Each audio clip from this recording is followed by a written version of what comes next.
सत्संग से सोधी आवे, नहीं जीव 84 में जावे। सत्संग से सोधी आवे, नहीं जीव 84 में जावे। अब मेटो द्वेष और राग, हो राग या उम्र बतेरी जाली। अब मेटो द्वेष और राग, हो राग या उम्र बतेरी जाली। किसी के पास थोड़ा सा पद मिल जाता है तो नीचे वालों को इतना दबा के रखता है, सब अपने कर्म फोड़ता सारा दिन, उनकी आत्मा दुखा दुखा के। चाहे कोई फैक्ट्री मालिक है, चाहे कोई IAS IPS अधिकारी है, या कोई डॉक्टर इंजीनियर जज है, ये नहीं देखते तुम कर क्या रहे हो, क्योंकि ज्ञान नहीं है। किसी की आत्मा दुखावे, होय होय, उसका ये परमात्मा के बच्चे हैं। आप कहते हैं जो तगड़ा व्यक्ति और निर्बल को सताता है उसकी आत्मा रोती है। आत्मा रोती है क्योंकि वो मुकाबला तो कर ही नहीं सकता किसी भी तरीके से। ताकतवर मीन जैसे कोई पद की ताकत है, पोस्ट की ताकत है, या वैसे अपने कोई घर कबीले में घने व्यक्ति हो जाए उनकी ताकत है, स्वयं बलशाली है।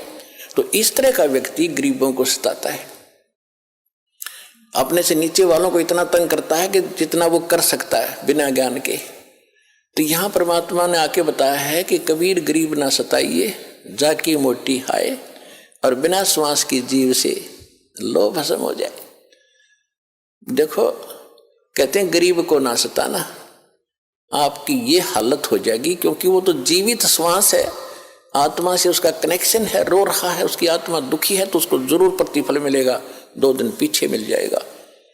उदाहरण दिया है कि जैसे पहले एक धौंकनी होती थी, पशु के चाम की बनाई जाती थी, और लोहार और सुनार लोग उसी का प्रयोग करते थे। उसमें ऐसे एक हैंडल सा लगा लेते थे, उसको पकड़ के ऐसे करते थे, आगे उसका एक छोटा सा सुराख होता था उस चमड़े में, और वहीं से वो हवा लेती थी और फिर ऐसे छोड़ते थे, तो वो हवा फूंक मारती थी अग्नि में, ऐरण में, जहाँ पर लोहे को गर्म किया जाता था, पिघलाया जाता था। तो परमात्मा कहते हैं कि वो बिना जीव की श्वास, यानी मरे हुए जीव पशु की खाल की श्वास ने लो को भस्म कर दिया। और ये तो जीवित सांस है, आहे जो आए है। कहते ये गरीब ने ना सताइए, जाकी मोटी हाय, और बिना जीव की श्वास से लो भस्म हो जाए। और तुम तो जीवित श्वास को दुखी कर रहे हो, तुम्हारा क्या हाल हो जाएगा। तो इस काल ने हमें न्यों भी आप एक दूसरे के साथ अपने कर्म बिगाड़ने के लिए सिस्टम पूरा फिट कर रखा है कि इनकी बिरान माटी कर दूं, और फिर ये अपने वो एक दूसरे का किया कर्म यहाँ भोगते रहे और आजीवन दुख पाते रहे। और परमात्मा इसलिए आते हैं कि ये बुरा करते हैं अनजाने में। आज किसी की चोरी की, निंदा की, उसका अगले जन्म में फिर देना पड़ता है।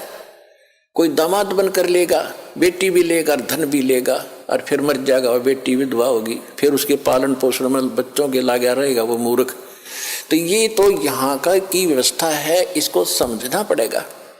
और उसी को समझाने के लिए भगवान आए कि मेरे बच्चे देख कितने दुखी हो गए, इनको वहाँ कोई अभाव नहीं था, देख किसी अक्ल मारी गई इनकी। तो जिस माता पिता के बालक बिगड़ जाए किसी कारण से भी, उसको चैन नहीं पड़ता। जब तक उसकी पार बसाओगे उन्होंने सोचेगा ये कभी सुधरे और वापस आ जा, और फिर मैं सीने से लगा लूँ, इनको सारी संपत्ति दे दूँ, मैंने क्या करना है। तो वो हमारा पिता है। हम गलत आदमी इस काल के आके फंस गए। ये गंदा आदमी है, ये सत्य कति झूठा कपटी, हर तरह से हमें मूर्ख बनाकर यहाँ पर फांस रहा है। इसको श्राप लगा 1 लाख मनुष्य शरीरधारी प्राणियों का आहार करने का। इसलिए हमें पाल रहा है, अपने स्वार्थ सारी बुराइयां करवाता है।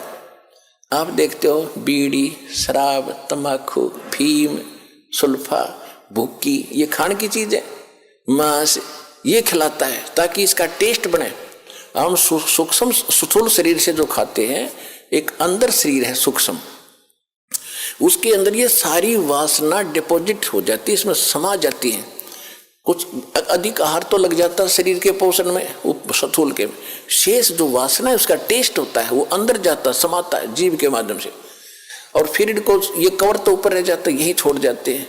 सूक्ष्म शरीर जब जाता है मनुष्य का एजडित रहता है, जब तक दूसरे प्राणी में नहीं जाता ये सूक्ष्म शरीर एजडित होगा। तो ये तो ऐसा है जैसे सर्प कांचली छोड़ जाता है और सर्प अलग होता है।